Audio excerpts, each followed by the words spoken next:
Hello my dear students, आज के আমরা দেখো ক্লাস 10 এর মডেল অ্যাক্টিভিটি টাস্ক ম্যাথমেটিক্সের উপর পার্ট 3 এর আগে পার্ট 1 পার্ট 2 দিয়েছি, সেই ভিডিওগুলো তোমরা দেখে নেবে, আমি ডেসক্রিপশনে লিংক দিয়ে দেবো। আজকে দেখো পার্ট 3টা আলোচনা করছি। প্রথম প্রশ্ন দেখো, যুক্তি দিয়ে প্রমাণ করো যে বৃত্তস্থ চতুর্ভুজের বিপরীত কোণগুলি পরস্পর সম্পূরক। অর্থাৎ বৃত্তস্থ চতুর্ভুজ যদি হয় তাহলে বিপরীত কোণগুলি পরস্পর সম্পূরক হয়। এটা তোমাদের বইয়ের পেজ নাম্বার 164 আছে, উপাদ্য 38। আমি দেখিয়ে দিচ্ছি, দেখো এই হচ্ছে তোমাদের খুব ইম্পর্টেন্ট উপাদ্য, মাধ্যমিকের জন্য খুব গুরুত্বপূর্ণ উপাদ্য 38, বৃত্তস্থ চতুর্ভুজের বিপরীত কোণগুলি পরস্পর সম্পূরক। এই প্রমাণটা খুব ছোট্ট প্রমাণ আছে, ঠিক আছে, এটা তোমরা করে নিতে পারবে, অথবা তোমরা এই প্রমাণটাও করতে পারো, বিকল্প যেটা আছে এটাও প্রমাণ করতে পারো, যেটা তোমাদের সুবিধা মনে হবে সেটা করবে, ঠিক আছে। আমার অনুযায়ী প্রথমটাই বেশি তোমাদের সুবিধা হবে, এইটাই তোমরা করে নিও, ঠিক আছে। এবার দেখো 2 নম্বর যে প্রশ্নটা, দুটি বৃত্ত পরস্পরকে সি ও ডি বিন্দুতে ছেদ করেছে। এই যে এই একটা বৃত্ত আর একটা বৃত্ত সি আর ডি বিন্দু ছেদ করেছে। এরপর দেখো দুটি ডি এবং সি বিন্দু দুটো সরলরেখা একটি বৃত্তকে যথাক্রমে এ আর বি বিন্দু ছেদ করেছে। এই দেখো এ আর বি বিন্দুতে, আর অপর বৃত্তকে ই আর এফে ছেদ করেছে। এখানে বলে দিয়েছে দেখো ডিএবি 75, এই যে ডিএবি এই কোণটা হচ্ছে 75, তাহলে ডিইএফ এই কোণটা কত হবে, এই কোণটা কত হবে, ঠিক আছে। এটা আমরা দেখো এই উপরের যে উপাদ্য, এই উপাদ্যের সাহায্যে প্রমাণ করব। কীরকম দেখো, আমি এখান থেকে একটা লাইন টেনে নিলাম, তাহলে কী হতো দেখো এ বি সি ডি একটা বৃত্তস্থ চতুর্ভুজ হলো। এই বৃত্তস্থ চতুর্ভুজের এই কোণ আর এই যে কোণটা, এই দুটো কোণ মিলে কত হবে 180।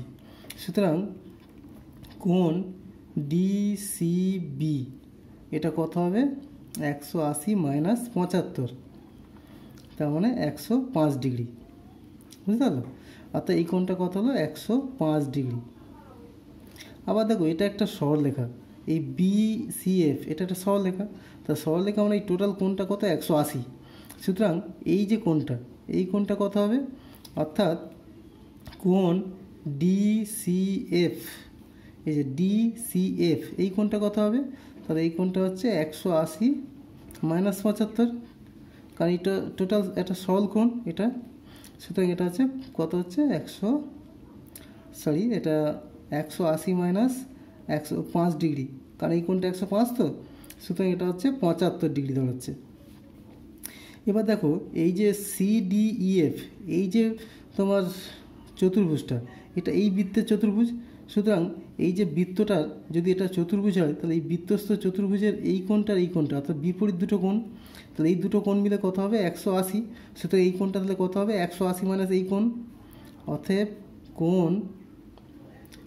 কোণ ডিইএফ অর্থাৎ এই কোণটা সমান কত হবে 180 মাইনাস এই কোণটা অর্থাৎ 75 সমান 105 ডিগ্রি, বুঝে গেল। আমি বলছি দেখো এটা 75, তাহলে এই দুটো মিলে 180, সুতরাং এটা 105, এটা 105 হলে এটা 75, কারণ এই দুটো মিলে 180। আবার দেখো এইটা আর এইটা মিলে 180, সুতরাং এটা যদি 75 হয় তাহলে এটা 105, সুতরাং এই কোণটা হলো 105 ডিগ্রি। সুতরাং এটা হচ্ছে 105 ডিগ্রি উত্তরটা, ঠিক আছে।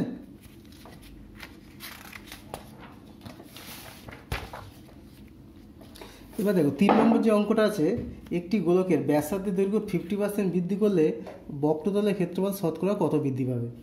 আমি গোলকের ব্যাসার্ধ আর ধরে নিলাম, তাহলে গোলকের বক্রতলের ক্ষেত্রফল কত হবে, গোলকের বক্রতলের ক্ষেত্রফল 4 পাই আর স্কোয়ার, ঠিক আছে। এবার দেখো 50% যদি ব্যাসার্ধ বাড়াই, তাহলে এখন বক্রতলের ক্ষেত্রফল কত হবে 4 পাই, আরটা কত হলো 50% বেড়েছে মানে 150/108 তার স্কোয়ার, অর্থাৎ এটা করলে 4 পাই, দেখো এটা 0 0 কেটে গেল, আর এটা 5 দ্বারা কাটলে উপরে 3 আছে যে 2, তা স্কোয়ার করে দিলে ইন্টু 9/4 আর স্কোয়ার। তাহলে দেখো এখন এত হলো, ছিল এত, তাহলে বৃদ্ধি পেলে কত 4 pi into 9/4 r square minus 4 pi r square by 4 pi r square.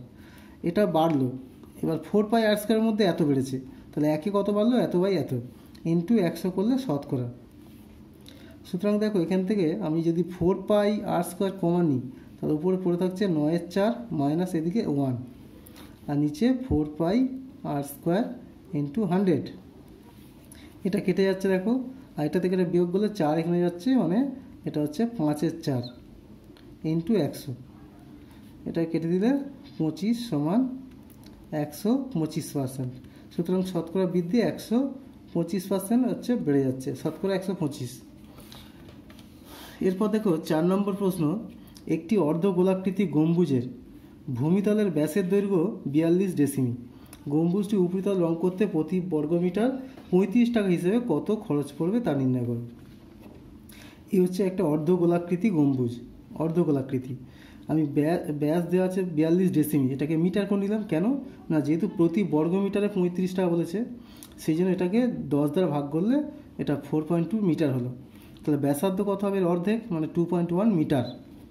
উপরিতলের ক্ষেত্রফল কত হবে, এটা দেখো অর্ধগোলক, তাই 4 অর্ধগোলক যেহেতু এটা হচ্ছে 4πr² না হয় তার অর্ধেক হবে, অর্থাৎ 2πr²। সুতরাং 2 ইন্টু 22 ইন্টু r², তার মানে এটা 2 ইন্টু 22 ইন্টু এটাকে দেখো 21/10 করে দিলাম, এই পয়েন্টটাকে তুলে নিচে 10 আনলাম, তাহলে দুটো হবে যেহেতু স্কোয়ার, এত বর্গ মিটার। তাহলে উপরিতলের ক্ষেত্রফল এত বর্গ মিটার।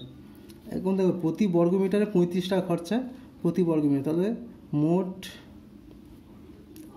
খরচ হবে, তাহলে মোট খরচ হবে কত, এখানে টোটাল বর্গ মিটার 2 ইন্টু 22 21/10 গুণিতক 21/10 গুণিতক এত বর্গ মিটার, আর প্রতি বর্গ মিটারে 35 টাকা খরচ, সুতরাং এত টাকা।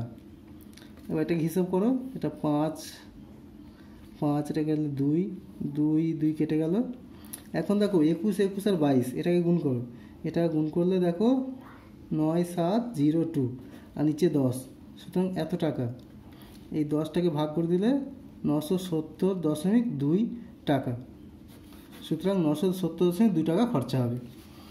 আশা করি অ্যাক্টিভিটি টাস্কটা তোমরা বুঝতে পেরেছ। এই 4টে প্রশ্ন ছিল, সুতরাং তোমরা এই প্রশ্নগুলো ভালো করে লিখে নিও এবং স্কুলে খাতায় জমা দিও।